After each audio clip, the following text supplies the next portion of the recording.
not. Wow, incredible testimony. Senator Blumenthal challenging Mark Zuckerberg's contention that Facebook doesn't sell the data of its members to third parties. Here now is Georgia Congressman Buddy Carter, a member of the House Energy and Commerce Committee. Just questioned Zuckerberg on the Hill moments ago. Congressman, first of all, do you believe Mark Zuckerberg when he says that they don't sell customer data to third parties? Well, I have no other choice but believe him. No, you do. Excuse me for interrupting, Congressman, but we had the testimony and the contract between Cambridge Analytica and Facebook that Senator Blumenthal put up, showing, I think, proving beyond a shadow of a doubt that they do sell the data. Well, he has told us that the platform changed in 2014 after this had happened. You know, this is the testimony that Mr. Zuckerberg gave. This is the testimony that I have to believe. However, I believe that the message got through to Mr. Zuckerberg that this is not going to be tolerated, that if they cannot get their business straight, we in Congress are going to have to get it straight for them. So how do you create a wall between the customer data and the advertisers who may go ahead and sell that data? Well, that's the kind of information that we're trying to gather. That's why we had Mr. Zuckerberg here. We wanted to know, and that's the question that was asked of him. Tell us what you're going to do to make sure this doesn't happen again. We need the assurance that this is not going to happen. This is very serious. I think Mr. Zuckerberg got that message in the 3 days that he was here before Congress. Now, Cambridge Analytica is where a lot of the focus has been under testimony.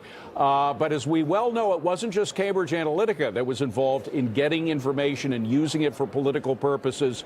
During the Obama re-election campaign in 2012, campaign officials bragged about it, and the press, the media, patted them on the back for doing practically exactly the same thing. In fact, in a New York Times piece that was very complimentary about what the Obama campaign had done, from 5 years ago, it says the Obama campaign's exhaustive use of Facebook triggered the site's internal safeguards. And I'm quoting now for an Obama campaign engineer, it was more like we blew through an alarm that their engineers hadn't planned for or knew about. They'd sigh and say, well, you can do this as long as you stop doing it on November 7th. Why weren't flags, red flags drawn up and congressional committees drawn up back then, 5 years ago? Well, I wasn't here 5 years ago, so I can't answer that question. But I can tell you again, first of all, we've been assured that the platform has been changed so it doesn't happen again. But most importantly, we've made it clear to Mr. Zuckerberg, and I think to the industry itself, that we're not going to tolerate this, that they can't get this fixed themselves, that we're going to fix it for them. And trust me, you don't want this. I don't want this. I want to do everything I can to keep the government out of the internet, to keep the government off of these platforms. That would be the worst thing in my mind. It would stifle innovation. And let's face it. It's a legitimate concern, very legitimate concern. You don't want things to gum up the internet, which has been such a generator of capital in this country. I got to ask you finally, it doesn't have to do with Facebook, but the question of a new speaker after Paul Ryan takes off in January.